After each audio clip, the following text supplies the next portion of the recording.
On the morning of June 4th, 1942, a 6 aircraft lifted off from Midway Atoll and flew northwest into history. They were TBF Avengers, the newest torpedo bomber in the United States Navy's inventory, fresh from the Grumman factory, not yet blooded in combat. Their target: 4 Japanese fleet carriers steaming toward Midway at the center of the most powerful naval strike force Japan had ever assembled. 5 of those 6 aircraft never came back. The one that returned, flown by Ensign Albert Ernest, landed with its hydraulic system shot out, its tail gunner dead, its turret gunner wounded and unconscious, its elevator controls reduced to a single cable. Ernest had nursed the plane back across 60 miles of open ocean with one hand on a stick that barely responded. The torpedo had never left the bay. The release mechanism had been shot away before he could use it. 6 aircraft launched. 1 returned. 0 torpedoes delivered. By any measure of military accounting, it was the worst combat debut of any torpedo bomber in United States naval history. 3 months later, the Navy signed contracts for 7,546 more. Not replacements, not a different design. The same aircraft, the same torpedo, the same mission profile that had just put 5 crews into the Pacific Ocean before breakfast. But the real story of the TBF Avenger is not the catastrophe of June 4th, 1942. It is the story of a weapon that survived the failure of its own primary armament, rewrote its own mission in the middle of a war, and went on to break the spine of the Japanese Navy. Not with the weapon it was designed to carry, but with everything else it could bring to bear. Every week, we tell the stories behind the weapons, the programs, and the decisions that shaped American military power. Give the video a like and subscribe if you want to keep hearing them.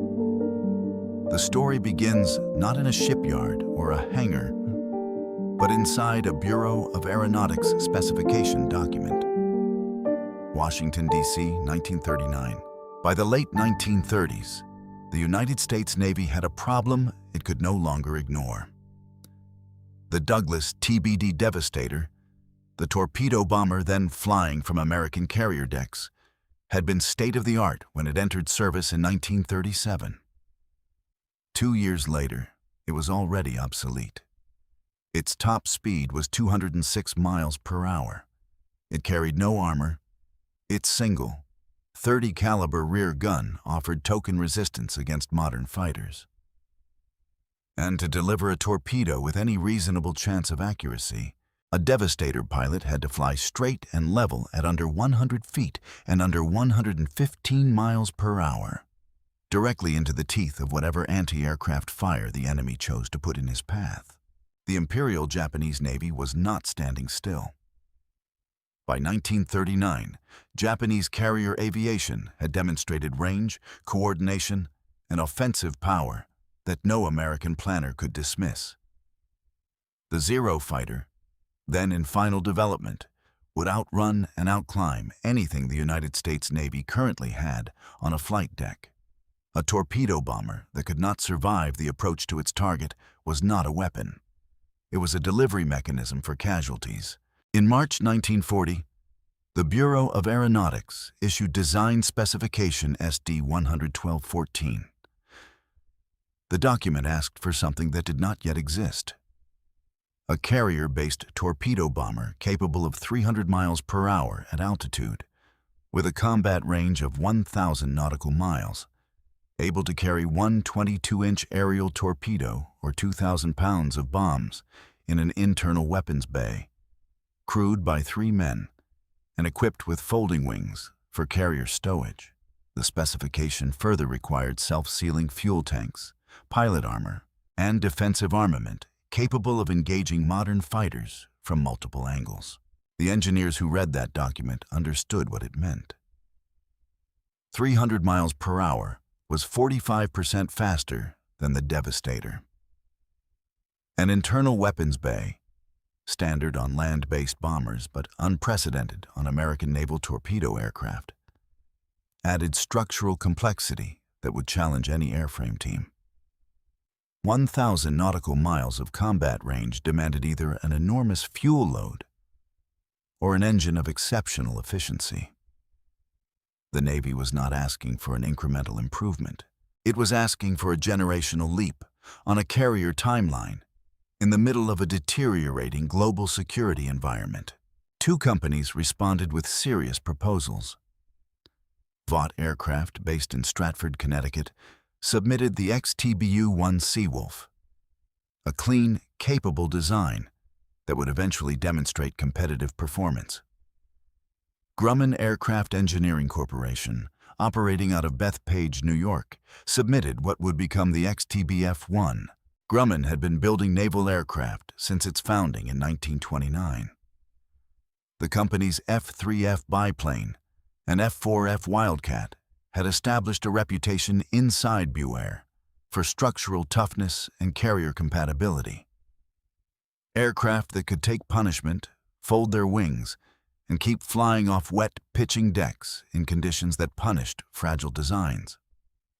The team assigned to the XTBF-1 was led by William Schwendler, Grumman's chief engineer, who had overseen the Wildcat's development and understood the Navy's priorities more precisely than most contractors of the period.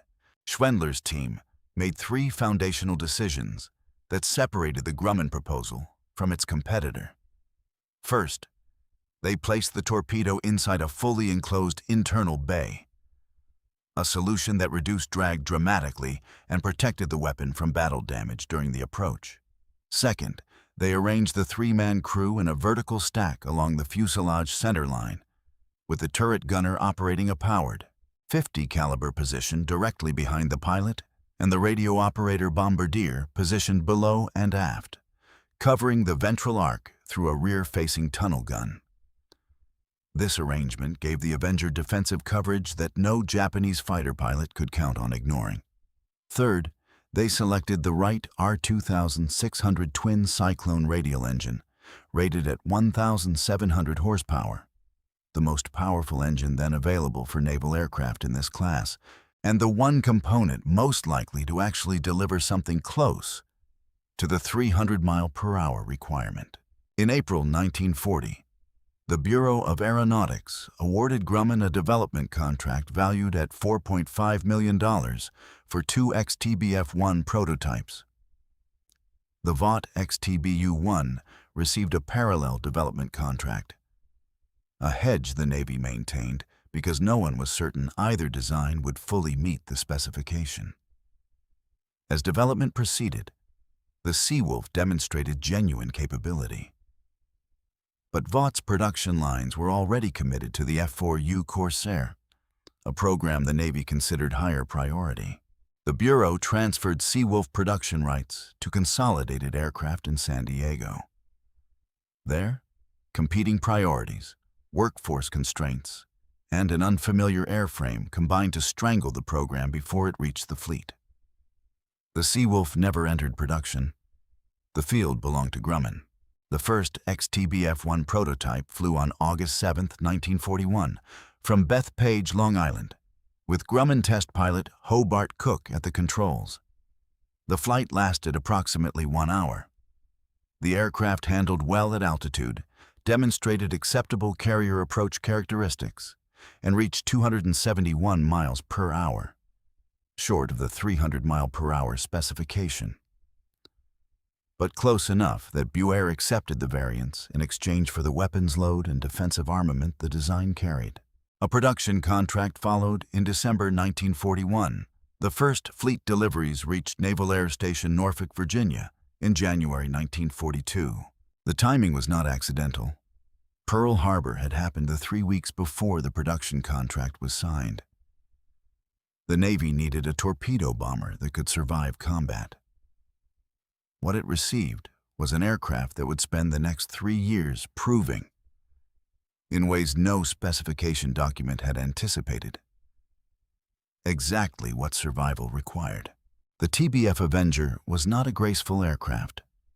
Pilots who flew it for the first time noted its size, large for a carrier plane, wide across the fuselage, sitting high on its landing gear with a greenhouse canopy that gave the pilot an unusually clear view forward and down. Deck crews called it the Turkey. The name stuck. It was not a compliment, and it was not entirely wrong. The Avenger was heavy, deliberate, and unmistakable in the air. But the qualities that made it ungainly on the ground were the same qualities that made it survivable in combat. The airframe measured 40 feet 11 inches from nose to tail, with a wingspan of 54 feet 2 inches that folded hydraulically to just under 19 feet for carrier stowage. A critical dimension on decks where space was measured in inches, not feet. Maximum takeoff weight reached 17,895 pounds, making it one of the heaviest single-engine aircraft operated from American carriers during the war. The Wright R-2600 twin Cyclone drove a 3-bladed Curtiss electric propeller 13 feet 1 inch in diameter. At military power, the engine produced 1,700 horsepower. At war emergency power, it produced 1,900. The aircraft climbed at 1,075 feet per minute and cruised comfortably at 145 knots over distances that exceeded anything the Devastator could have managed. The internal weapons bay ran 12 feet along the lower center line of the fuselage, long enough to carry one Mark 13 aerial torpedo, or 4 500-pound bombs, or a single 2 000-pound bomb, or a combination of depth charges configured for anti-submarine work. The bay doors opened inward and upward, driven by hydraulics, and closed again after weapon release to restore the aircraft's aerodynamic profile. For a torpedo bomber, this was a significant engineering departure. Every previous American naval torpedo aircraft had carried its weapon externally, slung beneath the fuselage on a centerline rack, exposed to airflow and battle damage from the moment it left the carrier deck to the moment of release. The internal bay meant the torpedo arrived at the drop point in the same condition it had left the ship. Defensive armament consisted of 2 50-caliber machine guns mounted in the leading edges of the wings, fired by the pilot through a gun sight. 1 50 caliber in a powered dorsal turret operated by the turret gunner, capable of 360-degree rotation and elevation to 85 degrees. And 1 30 caliber in a ventral tunnel position, fired by the radio operator bombardier through a rear-facing aperture in the lower fuselage. Against the lightweight armament of the Devastator, 1 fixed, 30 caliber forward and 1 flexible, 30 caliber aft. The Avenger's defensive package represented a qualitative shift in what Japanese fighter pilots would have to fly through to kill one. The aircraft also carried pilot armor behind the seat, bulletproof glass in the windscreen, and self-sealing fuel tanks.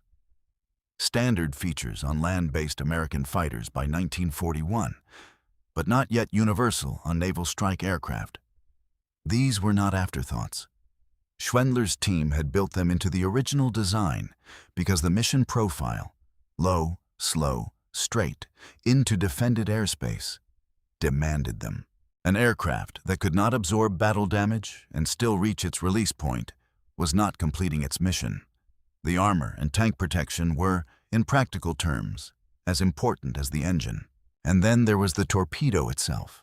This was where the architecture of the Avenger ran into a problem it had not created and could not solve. The Mark 13 aerial torpedo was the standard weapon for United States naval aviation throughout the Second World War. It weighed 2,216 pounds, carried a 600-pound Torpex warhead, and was designed to enter the water at a precise angle and run at 33.5 knots to its target. The delivery parameters were severe. The launching aircraft had to fly no faster than 150 miles per hour at the moment of release, no higher than 200 feet above the water, and had to maintain a straight, level flight path for several seconds before and after dropping the weapon to ensure it entered the water correctly. These parameters did not change because the Navy wanted them to be restrictive. They existed because the Mark 13, in its baseline configuration, would either tumble on water entry, run erratically, or fail to detonate if delivered outside them. In combat, those parameters meant that a pilot approaching a Japanese warship with a Mark 13 had to fly straight and level at 150 miles per hour and 200 feet altitude, the precise flight profile that made him easiest to shoot down, for long enough that every anti-aircraft gun on the target ship had time to range, track, and fire. The Avenger's armor and defensive guns improved the odds of surviving that approach compared to the Devastator. They did not make the approach anything other than extraordinarily dangerous. Worse, even when pilots survived the delivery run and released the torpedo correctly, the weapon itself was not reliable. Bureau of Ordnance investigation records, assembled from after-action reports submitted by fleet squadrons between 1942 and 1944, documented failure rates that the Navy did not publicize. Torpedoes ran too deep. Torpedoes ran circular. Torpedoes struck the hull of a target ship and failed to detonate because the contact exploder was defective. Estimates derived from fleet reports suggest that as many as 30 to 40% of Mark 13 torpedoes released under correct conditions failed to produce the desired result in the first 2 years of the war. The weapon that the Avenger had been designed around was failing its own aircraft. The fleet's response was not to wait for Bureau of Ordnance to fix the problem. Squadron commanders began substituting bombs for torpedoes on missions where the torpedo's delivery constraints would make the approach suicidal. Avenger pilots learned to glide bomb from medium altitude, dive from steeper angles than the aircraft's manual recommended, and use the internal bay in ways the original specification had not prioritized. The aircraft proved adaptable in ways that mattered.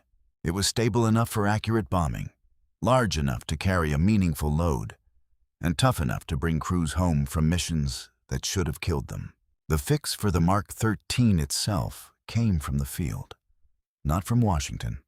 Pilots and ordnance crews discovered that attaching a wooden drag ring around the nose and a wooden tailbox around the fins, crude modifications that could be fabricated in a ship's carpenter's shop, stabilized the torpedo's water entry and allowed release at speeds up to 300 miles per hour and altitudes up to 800 feet. By late 1944, Bureau of Ordnance had formally incorporated these modifications into production. The torpedo that had been failing American aviators for 2 years became, almost overnight, a weapon that could be delivered from a survivable flight profile. The decision that secured the Avenger's place in the fleet, however, had been made long before the Mark 13 was fixed.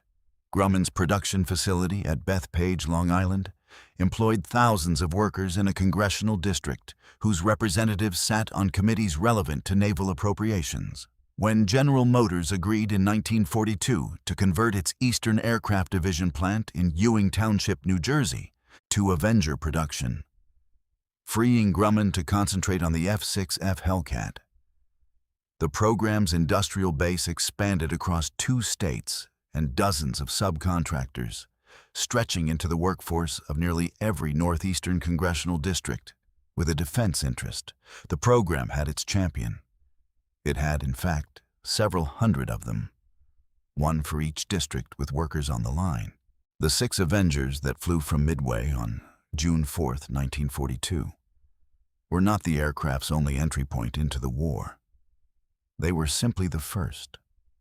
The story of what happened next, how a torpedo bomber rebuilt its own combat identity over 36 months of continuous operations across 2 oceans, is the story the Navy never fully advertised because it required admitting how much of what the Avenger accomplished had nothing to do with the torpedoes.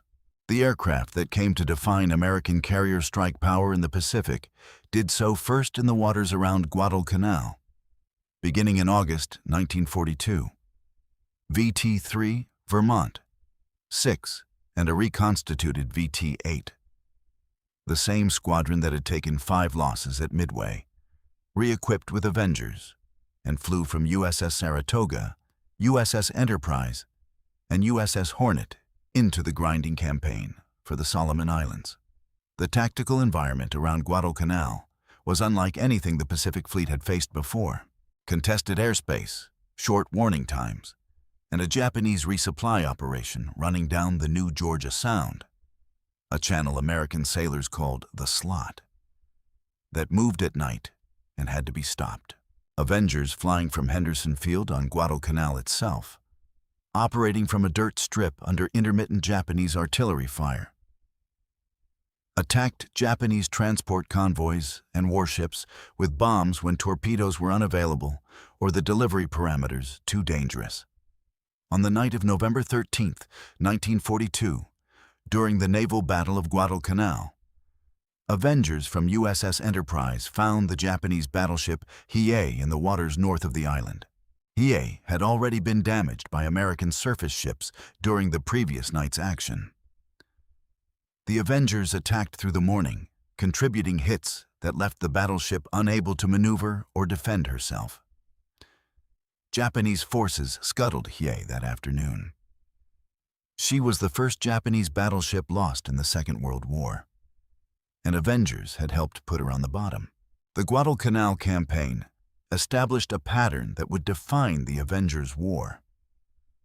It was most effective not as a precision torpedo delivery system, but as a medium attack platform that could bring substantial weight to bear against targets that could not evade or absorb it. Destroyers, transports, cruisers, and shore installations proved consistently vulnerable. The aircraft's range, 1,000 nautical miles with a full weapons load, meant it could reach targets that shorter-ranged aircraft could not. And its three-man crew gave it a navigation and situational awareness capability that single-seat aircraft lacked on long overwater missions. By mid-1943, the production pipeline that Grumman and Eastern Aircraft had established was delivering Avengers to the fleet at a rate the pre-war Navy could not have imagined.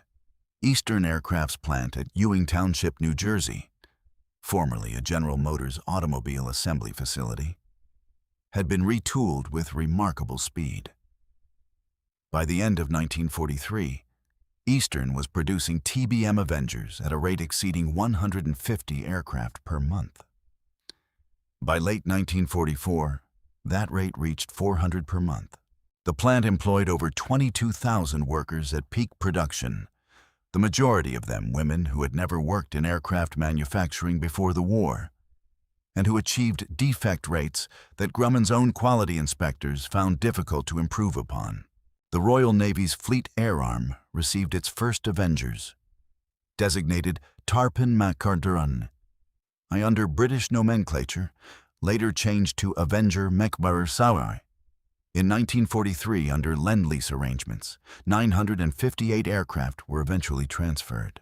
British Avengers flew from escort carriers in the Indian Ocean against Japanese shipping routes, and from fleet carriers in operations against the German battleship Tirpitz in Norwegian fjords. A target set as different from Pacific carrier warfare as any two missions could be while still involving the same airframe. The Royal New Zealand Air Force operated Avengers in the South Pacific. The Royal Canadian Air Force and Royal Canadian Navy would fly them into the late 1950s. The operational scale reached its first decisive test in June 1944 in the Philippine Sea. On June 19th and 20th, 1944, the Imperial Japanese Navy committed its remaining carrier aviation to a strike intended to destroy the American Fifth Fleet and halt the invasion of the Mariana Islands. The Japanese launched approximately 373 aircraft in 4 coordinated waves.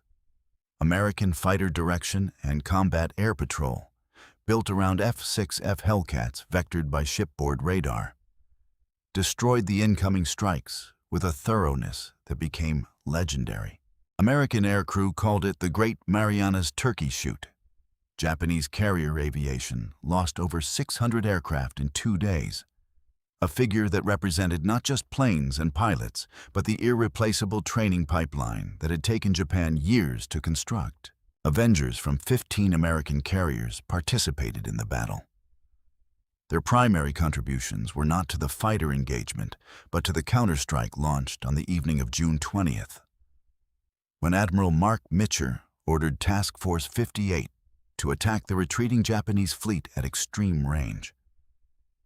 A decision that meant pilots would have to land in darkness with minimal fuel reserves.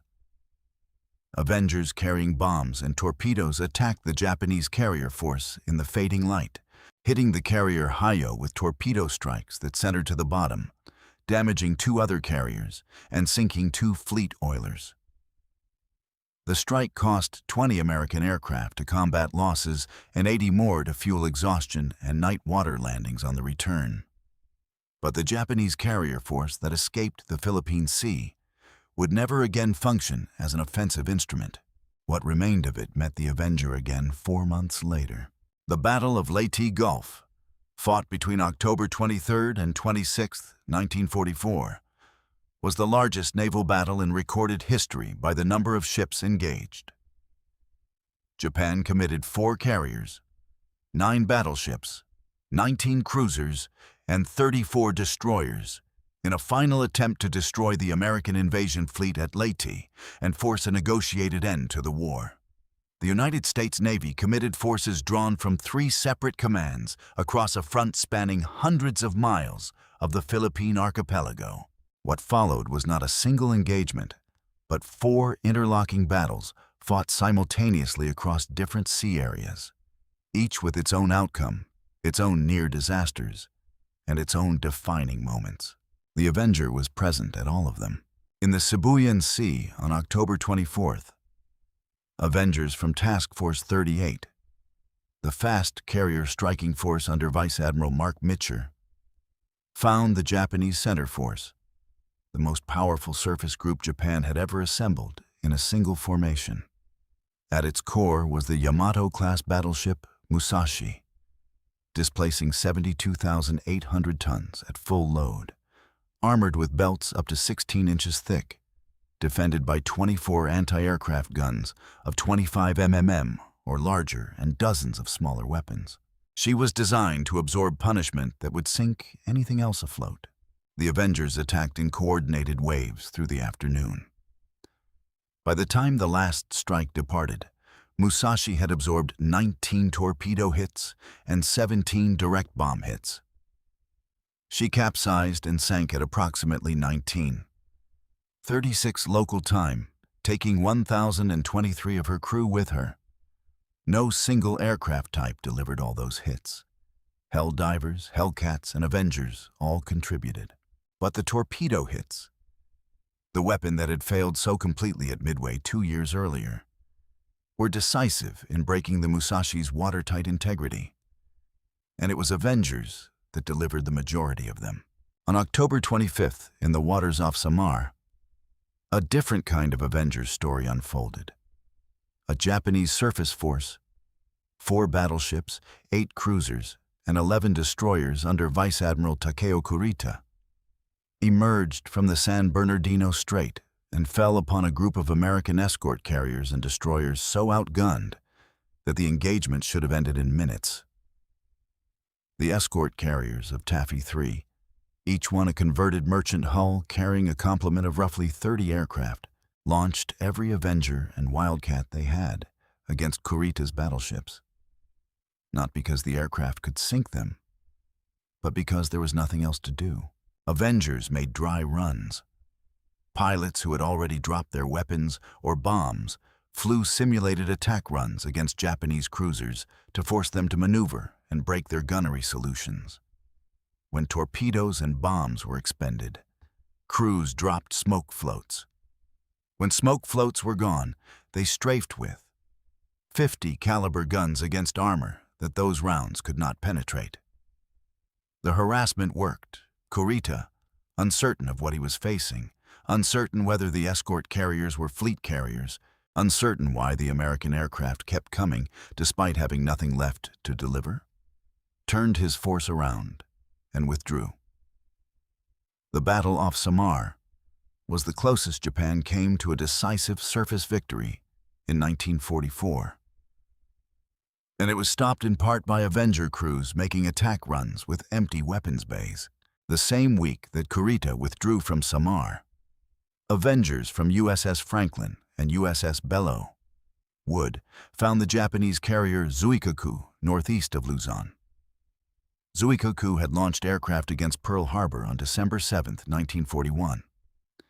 She had survived every engagement of the intervening 3 years: Coral Sea, Midway, the Philippine Sea. The last fleet carrier from the Pearl Harbor strike force still afloat and still operational.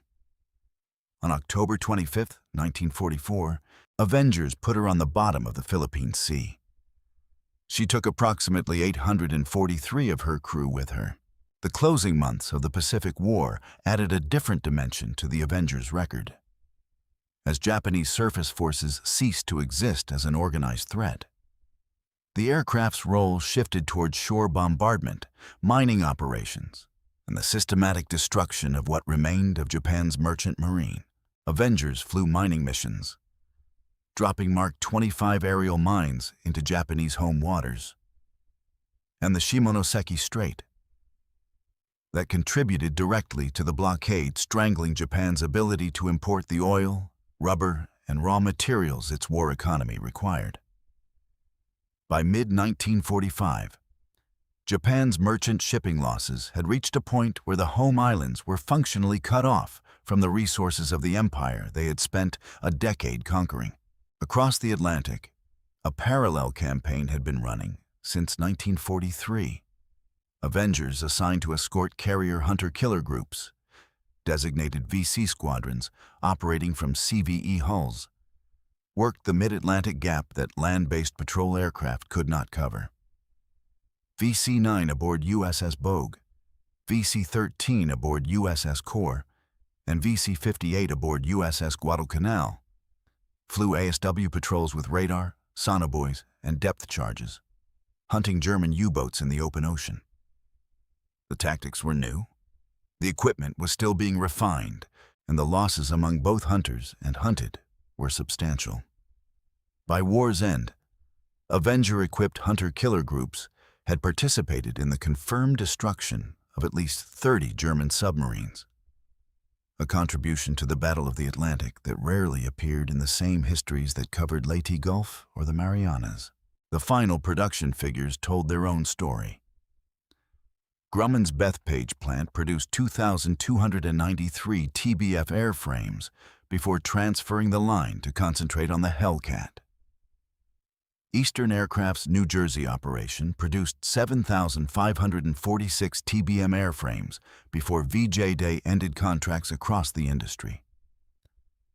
Total production: 9,839 aircraft. Of those, 958 went to the Royal Navy, 63 to the Royal New Zealand Air Force, and additional airframes to the Royal Canadian Air Force and Royal Netherlands Navy. The Avenger flew from the decks of American fleet carriers, light carriers, and escort carriers. It flew from island airstrips and shore bases. It flew over 2 oceans, in every weather condition the Pacific and Atlantic could produce, for the entirety of the United States' involvement in the Second World War. Not one of the 9,839 aircraft built was the torpedo bomber the Navy had ordered in 1940. What the Navy received instead was something more durable.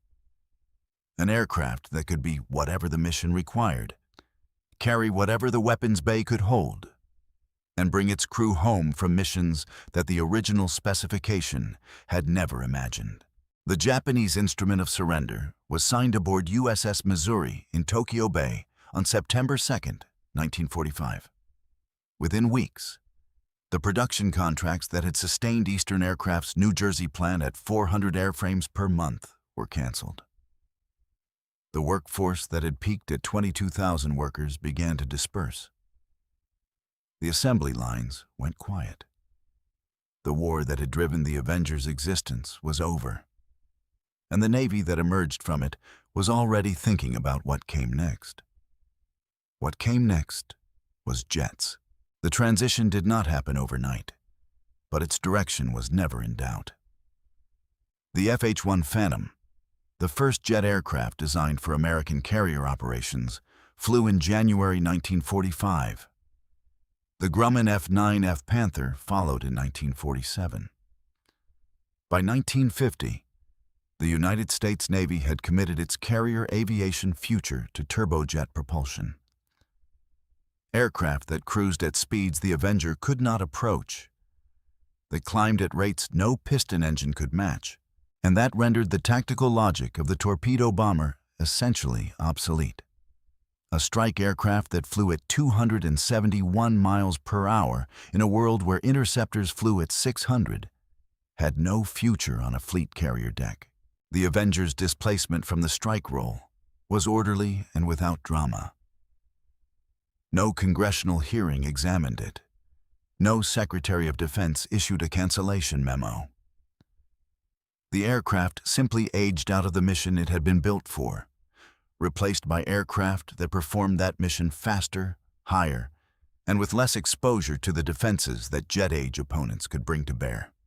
By 1950, fleet carriers had transitioned their strike squadrons entirely to jet and late-generation piston aircraft. The Avenger moved to the margins. But the margins turned out to be where the Avenger's second career was waiting. Anti-submarine warfare had been transformed by the Second World War. The German U-boat campaign had demonstrated with brutal clarity what a modern submarine force could do to maritime supply lines. The Soviet Union, which emerged from the war with captured German submarine technology and engineers, was building a submarine fleet of a scale and sophistication that American naval planners found deeply concerning. By the late 1940s, ASW had become one of the Navy's highest institutional priorities, and the Avenger, already proven in the Atlantic hunter-killer campaigns, was the most capable ASW platform the fleet had in inventory. Modified variants extended the aircraft's operational life well into the early 1950s. The TBM-3E carried updated APS-4 search radar in a ventral pod, improved radio equipment, and enhanced navigation systems. The TBM-3S was configured specifically for the hunter role in coordinated hunter-killer teams, stripped of offensive weapons and optimized for detection. The TBM-3W carried the APS-20 early warning radar in a large ventral radome, a configuration that turned the aircraft into an airborne early warning platform, extending the radar horizon of carrier task forces well beyond what shipboard systems could achieve. Each of these variants represented a different answer to the same institutional question. What is this airframe still capable of doing that nothing else in the inventory can do as well? The answer sustained the Avenger in American and Allied service. For nearly 15 years after the war, it had been designed to fight. The United States Navy flew its last operational Avenger missions in 1954, when the Grumman S-2 Tracker, a purpose-built twin-engine ASW aircraft, entered fleet service and rendered the converted TBM variants redundant. The transition was managed without ceremony. Avengers were transferred to reserve squadrons, to allied nations, and to the growing surplus aircraft market that supplied air tanker operators and agricultural aviation contractors across North America. The Royal Navy retired its last Avengers in 1955. The Royal New Zealand Air Force followed in 1959. The Royal Canadian Navy, which had operated Avengers continuously since 1943 and had built its entire carrier ASW doctrine around the aircraft, flew its last operational TBM sortie in 1960. 18 years of continuous service across 6 navies, across 2 oceans, across a world that had changed beyond recognition between 1942 and 1960. The end, when it came to each operator, came quietly. No ceremony marked the last Royal Canadian Navy flight. No admirals gathered on the flight deck. The aircraft was defueled, logged, and struck from the inventory. The maintenance crews dispersed. The hangar doors closed. An era in carrier aviation The era of the piston-engine torpedo bomber as a primary naval strike weapon ended not with a budget massacre or a congressional vote, but with the simple arithmetic of technological progress. What the Avenger had done could now be done better by aircraft that burned jet fuel and flew twice as fast. What it had done in the years before those aircraft existed, however, could not be undone or discounted. The war record stood. The sunken ships stayed on the bottom. The submarines did not return to port. The Avenger had accomplished what it was sent to do. The fact that it had accomplished most of it without the weapon it was designed to carry was a detail the official histories noted, considered, and then moved past without dwelling on it too long. The Navy had other things to build. The Avenger left behind three things that outlasted the aircraft itself: a doctrine, a design philosophy, and a story that most Americans know without knowing they know it. The doctrine was carrier-based anti-submarine warfare. Before the Avenger, the idea of hunting submarines from a carrier deck was a tactical improvisation, something done because shore-based aircraft could not reach the mid-Atlantic gap, and surface ships alone were insufficient. After the Avenger, it was the established discipline with its own procedures, its own equipment requirements, its own training pipeline. The hunter-killer groups that VC-9, VC-13, and VC-58 pioneered in the Atlantic became the template for how NATO navies would approach the Soviet submarine threat for the next 4 decades. The Grumman S-2 tracker that replaced the Avenger in 1954 was a direct institutional descendant, a purpose-built realization of what the converted TBM variants had proven was possible. The Lockheed S-3 Viking, which replaced the tracker in 1974, carried the lineage further still. The doctrine that the Avenger's crews worked out over the black water of the mid-Atlantic in 1943, radar, sonobuoys, coordinated search patterns, weapons release from low altitude against a submerged contact, remained recognizable in carrier ASW operations well into the Cold War's final decade. The design philosophy was the internal weapons bay. Grumman's decision to enclose the Avenger's torpedo inside the fuselage rather than carry it externally was not, in 1940, an obvious choice. It added structural complexity, increased manufacturing cost, and required solving engineering problems that had no precedent in American naval aviation. The advantages: reduced drag, protected weapons, cleaner aerodynamic profile on the attack run, proved decisive enough that the internal bay became standard doctrine for American naval strike aircraft. The Grumman A-6 Intruder, which entered fleet service in 1963 and flew from carrier decks until 1997, carried its weapons in a configuration that owed a direct conceptual debt to the choice Schwendler's team made at Bethpage in 1940. The discipline of thinking about the weapons bay as an integral part of the airframe's aerodynamic and survivability architecture, not an afterthought bolted to the underside, ran forward from the Avenger through successive generations of American carrier strike aircraft. The United States Strategic Bombing Survey, completed after the war using captured Japanese records and direct interviews with Japanese military and civilian leadership, reached a conclusion that the Navy's public relations offices did not emphasize.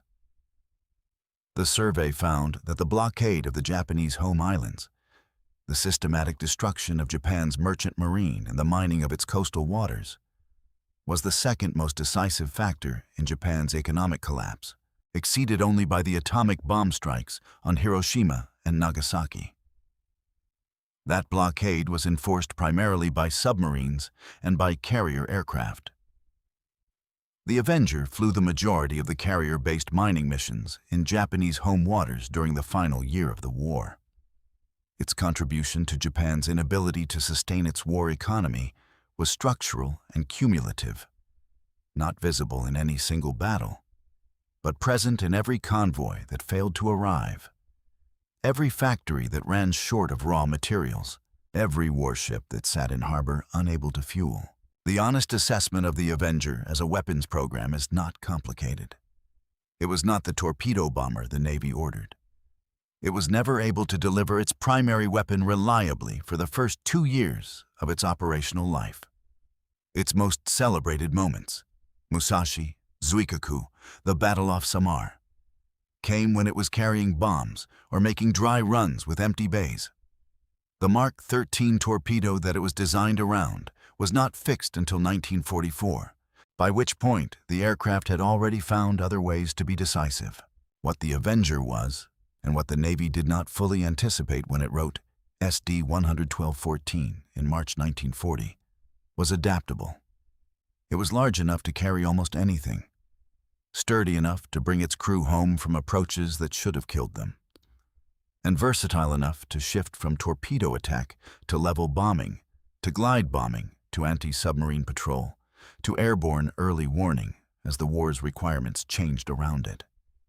In a conflict that lasted longer, ranged wider, and demanded more of its aircraft than any planner had foreseen, adaptability turned out to matter more than any single specification parameter.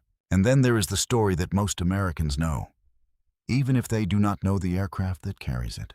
On September 2nd, 1944, exactly 1 year before the Japanese surrender was signed, Ensign George Herbert Walker Bush, age 20, climbed into the cockpit of a TBF Avenger aboard USS San Jacinto and flew with VT-51 toward the Japanese communications installation on Chichijima, a small island in the Bonin chain approximately 150 miles north of Iwo Jima. The mission was a strike against radio towers that were directing Japanese air defenses across the Western Pacific. Anti-aircraft fire struck Bush's Avenger on the approach. The engine began to smoke. Bush held the aircraft steady, continued the attack run, released his 4 500-pound bombs on the target, and then turned east toward the open ocean before the aircraft became uncontrollable. He ordered his crew to bail out and followed them through the canopy. His parachute opened. He came down in the water off Chichijima and inflated his life raft. His 2 crewmen, Radio Man Second Class John Delaney and Lieutenant Junior Grade William White, who had taken the turret gunner's position on that mission, did not survive. Bush was rescued 4 hours later by the submarine USS Finback, which had been stationed offshore precisely for the purpose of recovering downed aviators. He returned to USS San Jacinto, flew additional combat missions before the end of his tour, and was eventually rotated home. He received the Distinguished Flying Cross. 45 years later, George Herbert Walker Bush stood on the steps of the United States Capitol and took the oath of office as the 41st President of the United States. He said in the years that followed that he thought about John Delaney and William White for the rest of his life. He could not explain, he said, why he had come home from Chichijima and they had not. The Avenger that carried them that morning had done what Grumman built it to do. It had absorbed the hits, held together long enough for its pilot to complete the run, and kept flying until there was nothing left to fly. It could not save everyone aboard. No aircraft ever built has managed that. What it saved across 9,839 airframes and 3 years of continuous combat was enough. If you found this history valuable, give the video a like. It's the single best signal you can send this channel. And if you want more stories about the weapons programs and decisions that shaped American military power, subscribe to Defense Archive. We'll see you in the next one. Over the mid-Atlantic in the autumn of 1943, an Avenger from USS Bogue dropped below a broken cloud deck at 400 feet, locked its radar on a surfaced U-boat running on diesel power through a moderate swell, and put 2 Mark 47 depth charges across the pressure hull before the German crew could reach their deck gun. The U-boat never made port. The Avenger turned back toward the carrier, climbed into the overcast, and disappeared.